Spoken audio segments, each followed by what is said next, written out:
மௌனம் பேசியதே சீரியல் நடிகை ஜோவிதா சீரியல் விட்டு விலகி இருப்பதா ஒரு செய்தியை வெளியிட்டிருக்காங்க. அண்ட் அவங்க ஏன் இந்த சீரியல் விட்டு விலகிறேன் என்ற காரணத்தையும் வெளிப்படையாவே சொல்லியிருக்காங்க. ஜோவிதா யார்னா நடிகர் லிவிங்ஸ்டனுடைய மகள் தான். பொதுவாகவே மக்கள் கிட்ட பிரபலமாகணும்னா சின்ன திரையில ஒளிபரப்பாகும் சீரியல் தான் அதுக்கு முதல் படிக்கட்டா இருக்கும். அந்த வகையில சீரியல் நடிச்சிட்டா அடுத்தடுத்த வாய்ப்புகளை பெற்று மக்களிடம் நல்ல வரவேற்பும் கிடைச்சிடும். இதன் மூலமா சிலருக்கு வெள்ளித்திரையிலும் நடிக்க வாய்ப்பும் கிடைக்கும்.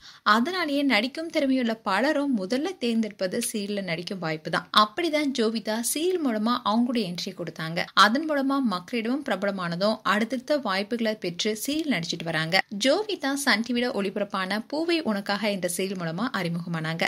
இந்த சீரியலுக்கு அப்புறமா அருவி என்ற சீரியல்ல முக்கியமான கேரக்டர் நடிச்சாங்க.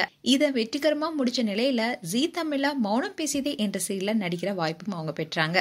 இந்த சீரியல் ஜீ தமிழ்ல ஆரம்பிச்சு கிட்டத்தட்ட 69 நாட்கள் மட்டுமே ஆன நிலையில இந்த சீரியல்ல இருந்து விலகிறதா துளசி என்ற கேரக்டர் நடிச்சிட்டு வந்த ஜோவிதா சோஷியல் மீடியால ஒரு போஸ்டையும் போட்டிருக்காங்க. அதாவது சிவாவுடைய மனைவியா துளசி இப்போ நடிச்சிட்டு வராங்க. ஆனா இவங்க சேதுவுடைய கையால தாலி கட்டி கொண்டவங்க. சந்தர்ப்ப சூழ்நிலையால சிவாவுடைய மனைவியா துளசி நடிச்சிட்டு வராங்க. இப்போ இந்த சீரியல் மக்கள் கிட்ட கொஞ்சம் ரீச் ஆகி வரும் இந்த நேரத்துல தான் இவங்க சீரியல் விட்டு விலகி இருப்பதா சொல்லியிருக்காங்க. அதுல அவங்க என்ன சொல்லியிருக்காங்கன்னா, மௌனம் பேசியதே சீரியல்ல இருந்து நான் விலகிட்டேன் என்பதை தெரிவிச்சுக்கிறேன். கொஞ்ச நாளாவே நிகழ்ச்சியோட கதைக்களத்தின்படி என்னோட நடிப்பு விடங்களையும் தொழில் தேர்வுகளை மாற்றிக்கொள்ளவும் விரும்பினேன். ஆனா இங்க நான் சொன்னதை ஏத்துக்கல. துளசி கேரக்டர் எனக்கு திருப்தி கொடுக்கல. ஏன்னா அது சுயநலமாவும் நம்மளுடைய கலாச்சாரத்துக்கு முற்றிலுமே எதிரானதா இருக்கு. ஒரு முக்கியமான கேரக்டர் இது மாதிரி சுயநல கேரக்டர் நடிக்கிறது எனக்கும் பலருக்கும் சரியா படல. இந்த கேரக்டரை நான் நடிச்சிட்டு வரது எனக்கு ரொம்பவே கஷ்டமா தான் இருந்தது. அதனாலேயே இந்த கேரக்டர் எனக்கு திருப்தி கொடுக்கல. எனக்கு நேர்மையும் சுயமரியாதையும் ரொம்பவே முக்கியம்.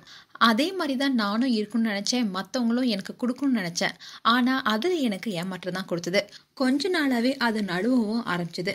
அதனாலதான் மௌனம் பேசியதே சீரியல்ல இருந்து நான் விலகிறேன் என்பதை ஒரு கசப்பான புன்னகையுடன் தெரிவிக்கிறேன்னு ஜோவிதா அவங்களுடைய இன்ஸ்டாகிராம் பேஜ்ல ஒரு போஸ்டர் போட்டிருக்காங்க. அதோட கூடிய சீக்கிரத்துல நல்ல கதையுடன் அடுத்த ஒரு சீரியல உங்களை சந்திக்கிறேன்னு பதிவு போட்டிருந்தாங்க.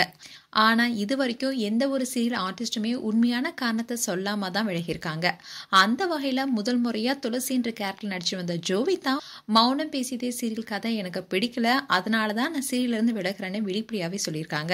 மேலும் ஜோவிதா குறித்து உங்களுடைய கருத்துக்களை கமெண்ட் செக்ஷன்ல சொல்லுங்க. இது போன்ற வீடியோஸை பார்க்க news Tamil glitz and subscribe பண்ணுங்க. மறக்காம நோட்டிபிகேஷன் பட்டனை கிளிக் பண்ணுங்க.